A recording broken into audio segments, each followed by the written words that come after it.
to say that I would do it in the church because obviously we know that that's not an appropriate spot. Okay, well, you do it on a train. I would do it on a train. I would do it on a wall. I would do it.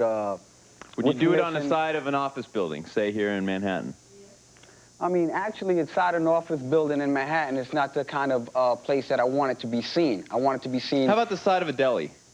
It's on a corner. It all depends what I'm painting. You know what I'm saying? So if I'm painting a mural that needs to be seen, if I'm making... Every graffiti art has a message behind it. So if I'm going to try to have a message come across, I need the appropriate spot. If I need to do it in a handball court, I'm going to do it in a handball court. The object of doing it on the trains, when you were able to do it in New York City, was to have a museum. A moving museum, right, I get it. That traveled from Brooklyn to the Bronx. It was uncensored. Everyone can see it. You know, I mean, it was just ill. Right now... Is this vandalism to you?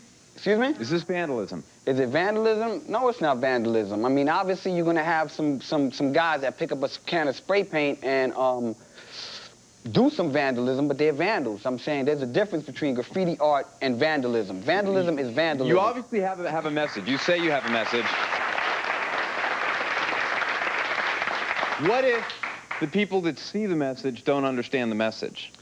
Well, if they don't understand it, I mean, they have, you know, they're able to have their own opinion. I mean, if they want to go with it and endorse it, that's fine. If they want to say that it's something negative, then that's fine too, because I'm not doing it for the people that are going to say that it's bad. I'm doing it for my people, and I'm giving my message across that I want to give across. You know what I'm saying?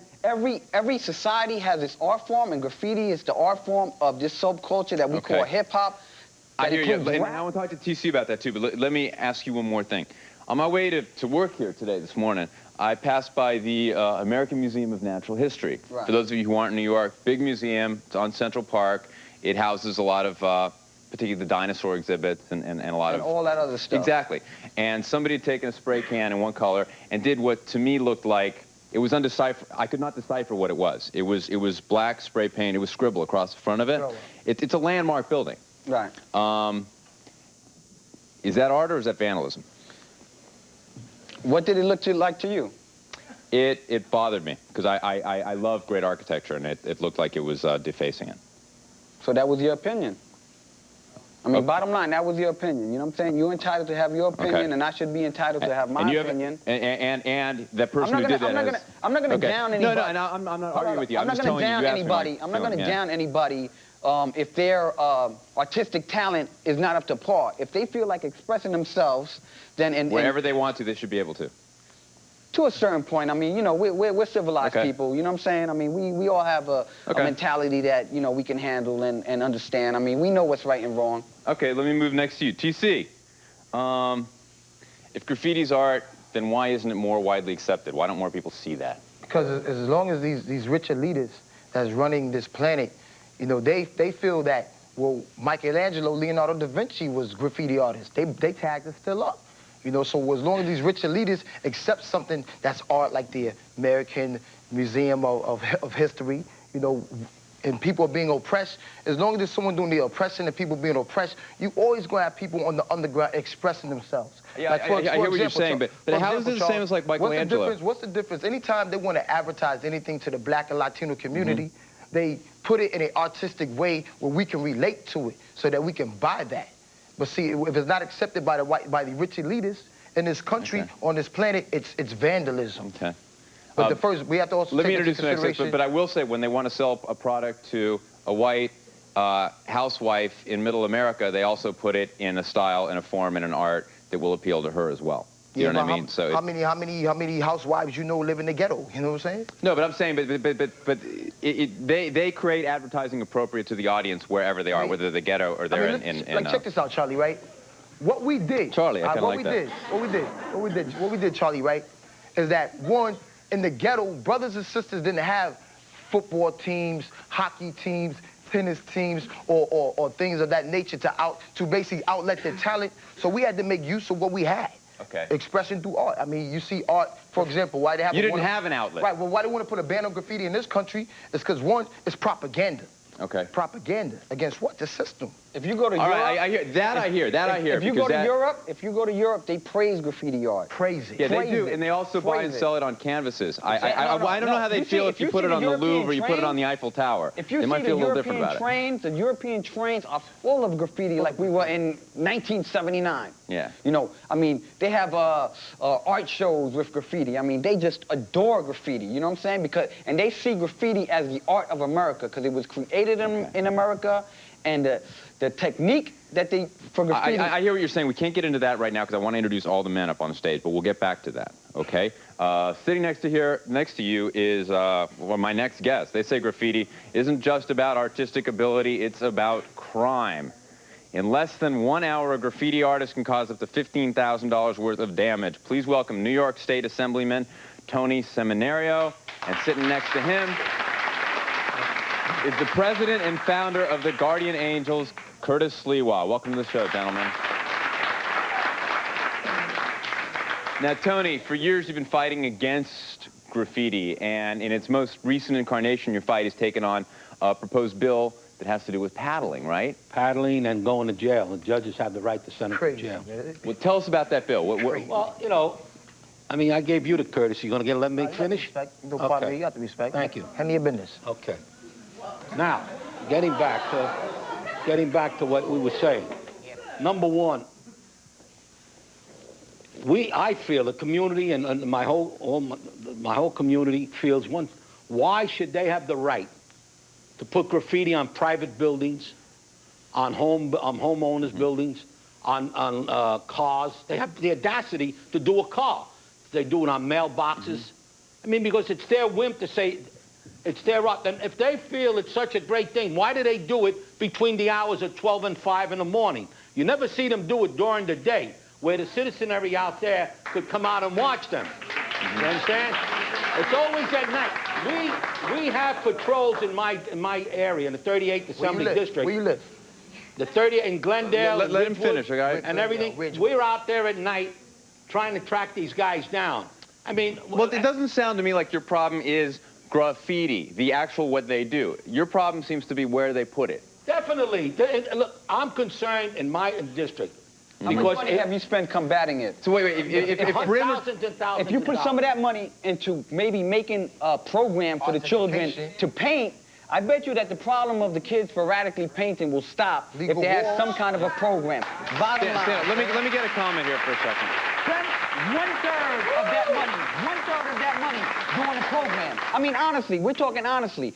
1/3 of that money, just do a sample program. And you'll see that if the kids have an outlet where they can actually paint and something positive, because graffiti is actually energy. Take that energy that these kids have and use it in a positive way. Don't try to fight it. When they start painting mailboxes and cars and everything Okay, else, so- you know that they got no mentality. Do they have Curtis, another option? BRIM, hold up for a sec. Let me get this comment here. What do you want to say? $7 billion. I could spend $500 million and get rid of all the graffiti in America, and have every kid who writes graffiti today in America would have a job, and they would be How would you productive do in the this? community. How would I you- would go into every community with enough money to give these kids the support they need from an early enough age to feel good about themselves, to promote self-esteem in the neighborhoods. Curtis, go ahead, jump in here. You know, I've been sitting here listening to this rolling propaganda. Let's tell it like it is. Graffiti artists call themselves CIA, criminals in action. You know what that means? They're spray can toting, dope sucking, out of control, psychopathic, vandalizing machines. And where do you think, wait a second, where do you think they get this paint from?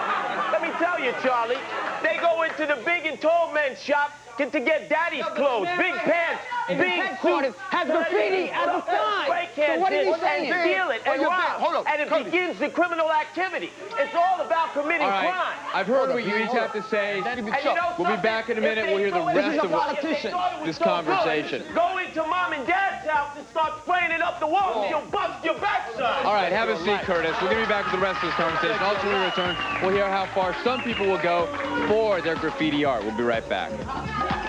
What do you think? Stand up here. Come on.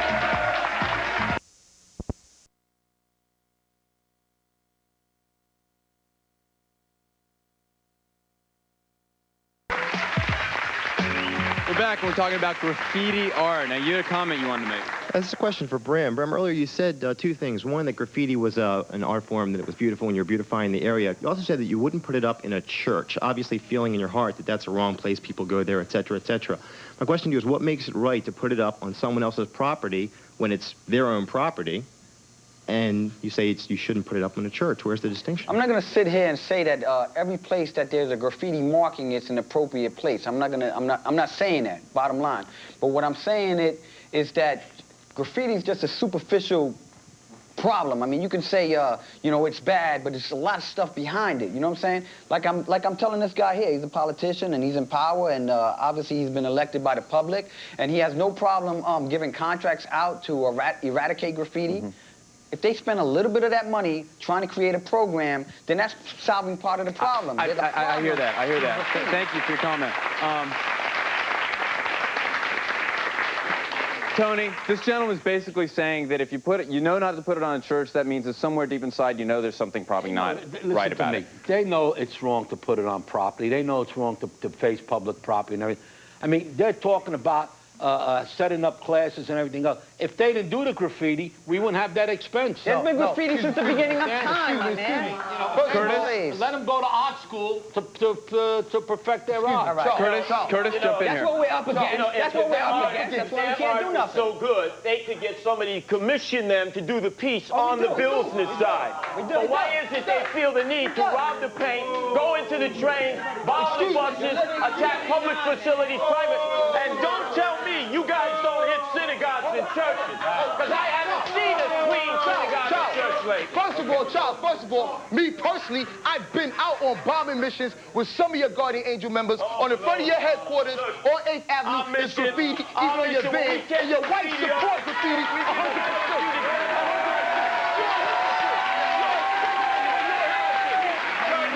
All right, guys, hold up. Let me introduce my next guest. I'll get back. What do you want to say, Brim? One very important question. If he feels like graffiti is such a nasty thing, Why is it on his headquarters? Why is it on their van? Why is it on their van? On the And headquarters? Why, you know, saying Guardian Angels, why is it on the headquarters? Are they Guardian Angels? Good question. Let's let him answer it. Hold on, audience. No. I've got to move on to my next guest. I want Curtis to answer that. One brought up the name Michelangelo before. They didn't mention he was commissioned by the Vatican to paint the Sistine Chapel. That's exactly what we did. Oh, no, he wasn't. He was a graph artist. We commissioned an artist to do a piece on our headquarters and on the truck. Michelangelo was commissioned. We decided to have it. Michelangelo was commissioned because they found the drawing on the streets in war You do in the Europe. same thing. All right, guys, hold up. Curtis, And Europe. I'm going to move on to my next guest. But there is a distinction here. Neither of them are saying they have a problem with the art itself. That's not what they're saying. Okay, listen, there are two conversations going on here. Their conversation is they don't have a problem with graffiti art. They have a problem with putting it on property that's not yours. You guys are saying the problem's not about graffiti. It's about something else, and I want to get into that in a moment. Let me introduce my next guest. Now, my next guest says he's an artist, but the courts say he's a vandal. He just got out of jail for serving a 3-month sentence for graffiti-related crimes. Please welcome Wiz Art. Thanks for being here.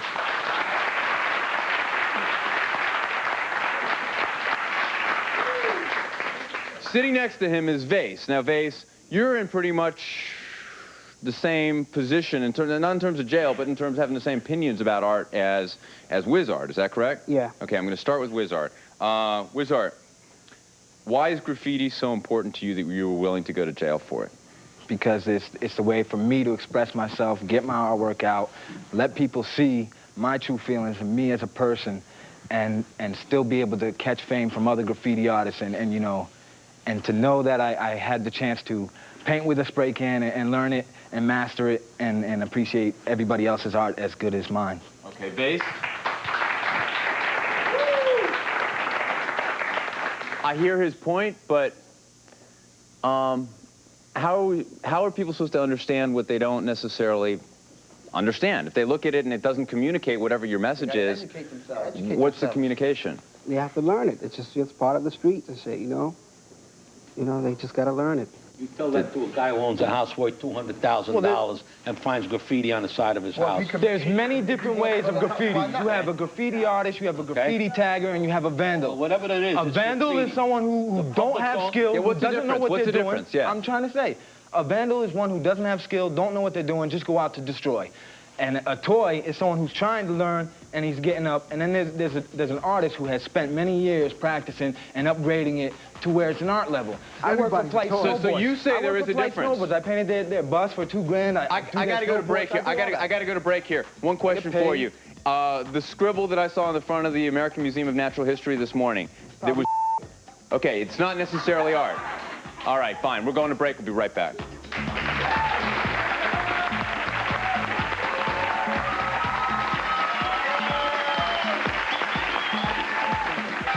We're back and we're talking about graffiti art in America. Is it art or is it vandalism? You wanted to say something? Let's go to the real world.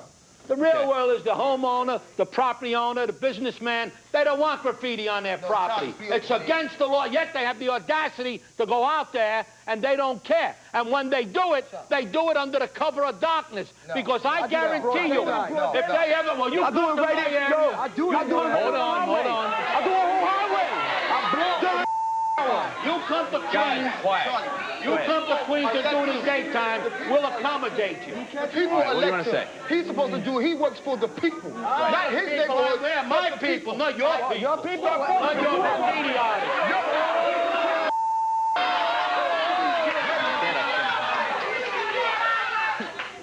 You don't live where we live, know what I'm saying? You sitting there like a racist. You came from. Listen, I was brought up in a poor area. I came from East New York and Brooklyn. All right, hold on. I never in my life would defend anybody's property. Tony. Mentality. It has moved beyond. Tony. It has moved beyond. You guys, quiet up. Property. It's gone into designing clothes. Brim, you can't all talk at the same time, all right? Tony, this gentleman said you don't come from his neighborhood.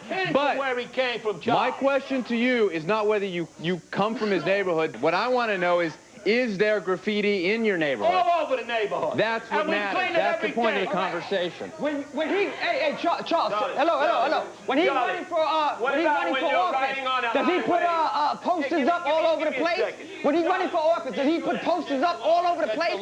Stickers and billboards and all that other stuff. But here's the deal, Brim. If this guy runs for office and he stands up and says, "I'm against graffiti on your buildings," and the people in his community elect him, then that's the message they want to say, or they wouldn't elect him. What's the difference between the graffiti that's on 42nd Street Times Square with the same Kryline spray can, all right, on 42nd Times Square between a tag or a drop that's in the ghetto someplace? Is that art or is that... Charlie, let's look at something we could all agree on. You go on a highway, a freeway, and all of a sudden you see a sign that's supposed to be You're running for office and you're a one-sided politician. You just got nothing to say. We ain't even giving you no graffiti. That could be your mother. Okay. That could be your grandmother. Listen, guys, we're not getting anywhere right now. I want to introduce my next guest. We're not getting anywhere right now.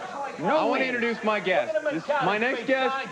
My next guest is graffiti artist and rapper Fat Joe. Give him a hand. Joe, come on out.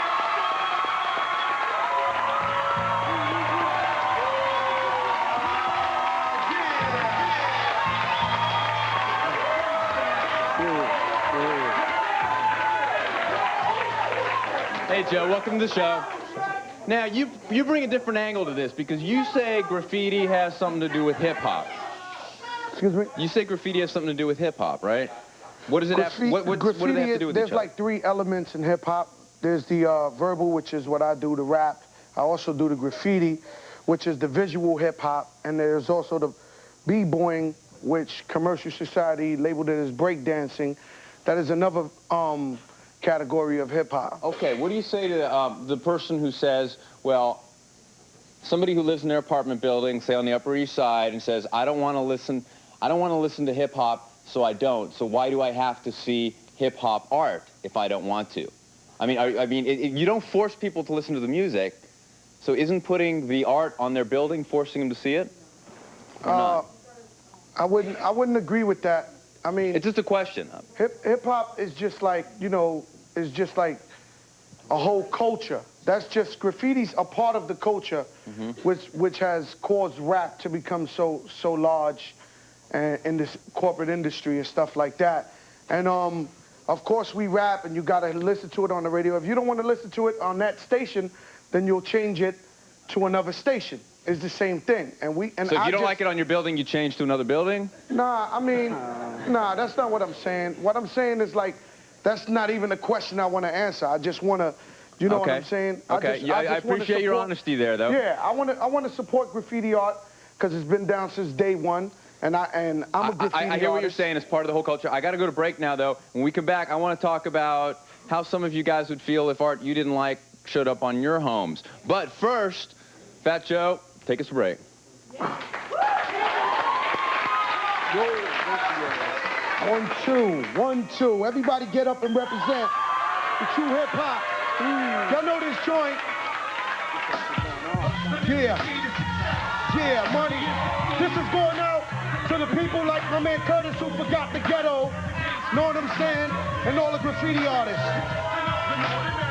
What's up the, yeah, is the key to sex. The life is getting, yeah, sing along. Check it. Yo, what's up for cash? Juice for every blunt, sash threes for all the 40 crews, corner crews devour. Force for graffiti power. Be the top dollar scholar. Rock and go college. While you trying to sip the juice? Introducing the... Curtis, you had something you wanted to say? Oh, yeah. No way. If only we could transport everybody here to Singapore, a system that deals with graffiti vandals the right way. They take you to court. If they find you guilty, they hit you with the rattan. That means they cane you like they did Michael Fay. And you notice they don't have a problem with vandalism and graffiti. They deal with it appropriately. And they sent that American packing. His backside, his fanny was hot and flaming. And that's the way we ought to deal with it here. I tell you what, all right? Say what, I tell you what, right? First and foremost, as a black man living in New York and in America, I'll be damned if I'm gonna let somebody beat my kid that haven't brought my kid into this world. That's Singapore, that's New York. You better tell them it's Trinidad where there are plenty of black people that use the Trinidad. Your ex-wife support graffiti. Your ex-wife support graffiti. Hold up. Hold up, Fat Jokes. I'm going to introduce my next guest, okay? They stand against graffiti in every way, shape, or form, and they believe it is vandalism. Please welcome to the show, Scott and Peter. Give them a hand. Now, I'm going to ask you all to calm down for a second and just be quiet and listen to what they have to say. Let's hear their story, okay?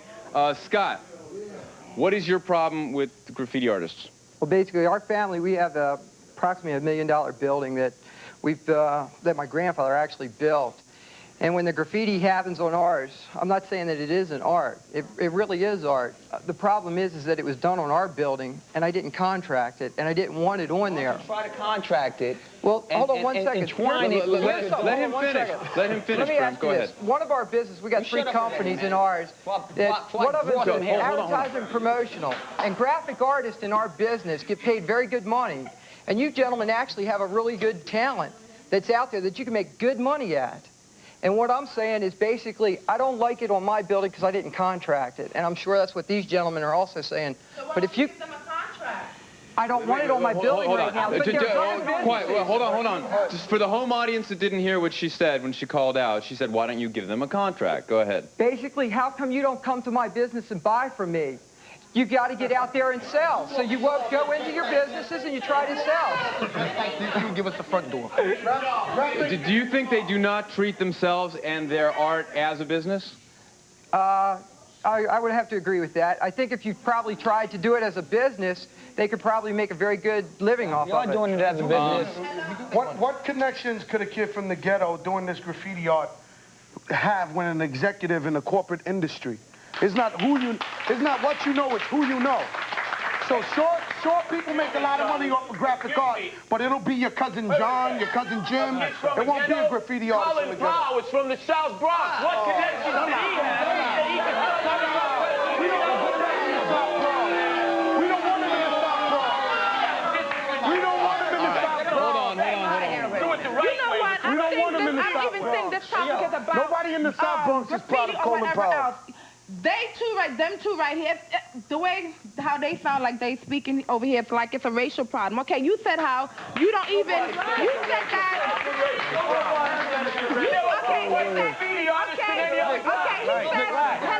he says how he doesn't like it on his building. I understand that, right? But you said that you like it and they could get some good money off of it. Why don't you offer these guys a contract and everything? No, I think his point is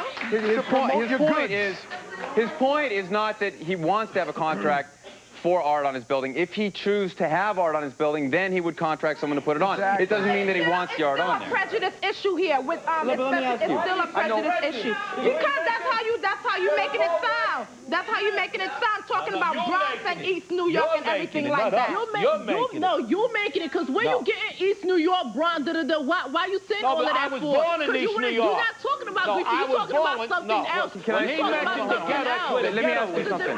But let's talk about the graffiti for a minute, okay? No, hold on, Curtis. There are more white graffiti artists in America from the suburbs than all the graffiti artists from the ghettos combined. Why you keep on saying that for? So it's not a matter of Okay, hold on. Ladies, criminals in Curtis, hold up. Curtis, hold up. Ladies, have you ever had graffiti on your homes where you live? No. No? If you did, I wouldn't want nobody to come. I live in a house. I wouldn't want nobody to come and write it on the side of my house. But thank you. That is the whole point of the conversation. That's the whole point of the conversation. They have $1 million industry. Why can't they just, make something for them where they could where the graffiti could be seen everywhere? Okay. All right. I have to introduce this next man. Sitting here also is Peter. Now, Peter, do you consider these gentlemen and ladies who do graffiti artists? Do I consider graffiti art? Yeah. Graffiti is art. Thank you. But if you have the permission of the canvas, okay, meaning the building that it's applied to. Okay. On that note, we're going to break. Is graffiti art? Does it have a hidden message? We'll find out in a second. Don't go away. Something, okay? Yeah, this is a family. This is small business. I'm a family business. Parents, grandparents, myself, that kind of deal. So we're a small business. When the graffiti came to our building, it cost us about $2,000 to try to paint it. And then the insurance company said, hey, your building's been graffitied too much. We're not going to get up there and pay for it anymore. So you have to pay for it every time it happens? Out of our pockets now. Let me get back to Artie for a second. Charlie, every time you start trains, did you guys do graffiti on trains? Did you do graffiti on trains? You did graffiti on trains. Who gave you permission to do that? Don't give me this old law and order stuff. I mean, you stole that paint to do it, and you committed a crime. Don't play this like you're all right, gentlemen. Hold up. Artie, what are you saying here? Let me get into this. Let's see what he's saying. What do you have in your hand, Artie? This is a advertisement from a recent hip-hop magazine for ultra-wides and mini-wides. Right. These are tools. Right. Do you know how to use them? What are ultra-wides and mini-wides? They're spray I'm going to ask you right now something simple and quick. Wait. I don't understand what he's talking about. Right. Please let him finish. This is a marker full with paint, advertised in a recent hip-hop magazine. For $9, you send to the magazine, they send you this. This is what you guys refer to as an ultra-wide. On the advertisement, this is what it's for. Subways, buses, walls, and windows. What type of art are you going to do with this on those places? We don't make the markers on the I understand that. Basically, those markers Go ahead. were made for making signs and posters Things and like stuff that. like that. Okay, so now we I've got to go to break here. Let me get some quick comments. What do you want to say? I just want to address what they had spoken about as far as like an artist bettering themselves and putting together a graphic firm or something like that. Me and myself with a partner, we have a company called Cartel, and basically we've done everything from Wu-Tang Clan. So you've done that? Yeah, I've done it. I better myself. I'm a graffiti artist too. I do well. But you know what? I'll challenge you to this. If that gentleman down there is a small business, is considered a corporation in some people's minds, then you are too. So I hope you put a hand back and help reach out to some people in the community as well as this gentleman down here. The whole point I wanted to make was, just like he might have a business, and Facho was trying to explain, we don't have connections like that. Through the record companies, I have walls put up in front of me myself because my stuff is a little too street or a little too urban. I hear that. Or sometimes even a little too Latino. Well, hopefully somebody will hear. Somebody will hear you on the show, maybe. Okay, I don't know. I got to go to break. We'll be right back. Don't go away.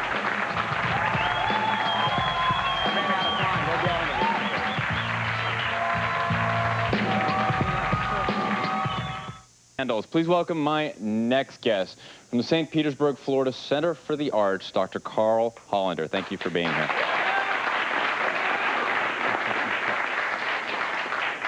Well, thank you for being here, and what I want to know is how are you providing an outlet for graffiti artists? Charles, we have a program in St. Petersburg where we are coupling graffiti artists with professional artists that work for commercial companies like Eller Media that do the billboards in Florida. And they are learning a trade, as it were, so that they can get out there and get jobs. Eller couples these artists up through that training program with different corporations so that they can use their skills. You're finding a place for them in the world of work, it sounds like. We're trying to help them use their potential within the community. So is it working? Well, you know, that's a long-run kind of answer. We don't know. You don't know that. We'll see. Okay. Our problem right now is primarily now only with the taggers. The graffiti artists, the kids that really have potential, have found a niche in the community and are helping the younger kids that are there. I would say that our next step, and the next step in this, is to take the graffiti artists and bring them to the community centers and let them start to teach the younger kids how to develop their skills in the art world. That's what we're talking about. That's what I'm talking about, man. Yo, I gotta say something. I think, my man right there, you got some soul in you because you try to look out for younger brothers. Brothers, you trying to do their thing. As for y'all, you don't see no black people, you don't see no Puerto Ricans up there arguing like y'all argue. You know why? Because we understand that. It's not we a black understand what and the white brothers issue. are trying to do. We understand what the brothers are trying to do. Okay, it's not black and white. I hear what you're graffiti fans. Hold on. Have a seat, please. Have a seat. Let's clarify that.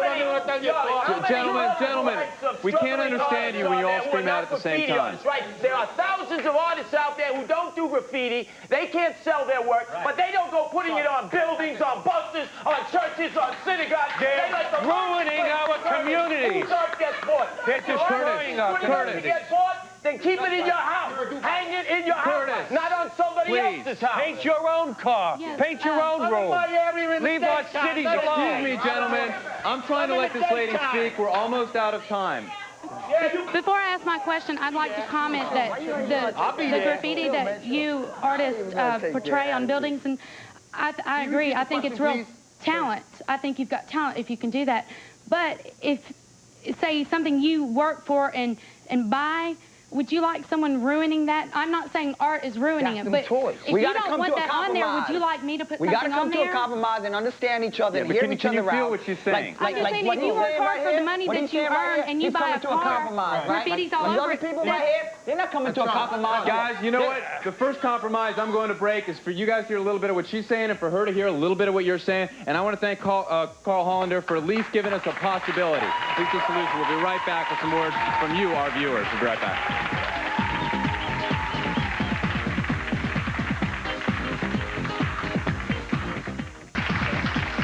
Welcome back. We've been talking about graffiti as art or vandalism, but we're going to stop for a minute and take a letter from a viewer. Here we go. Boom. This viewer writes, Dear Charles, I just watched your show, and it was about guests who only date outside their race, if any of you saw that. I'm especially writing because I can't stand one of your past guests who was on your show. His name was Taylor, and he said he only dates outside his race. I thought he was very ignorant, and I think he should grow up. If I had the chance, I would confront him also because I feel there's nothing wrong with dating outside your race, but I do think it is wrong to only date outside your race. All right, that letter was from Tiffany in Ann Arbor, Michigan. Thanks for writing, Tiffany. Now, just as we finish the show here, I want to thank you, Carl Hollander, and you guys, all of my guests, because if you're a city official out there, if you're somebody who is a graffiti artist, and you're interested in the compromise that guys like BRIM and TC talked about, think about what Mr. Hollander said. Maybe that's a way for the cities and these artists to get together and to make a difference. Thanks for watching. We'll see you next time.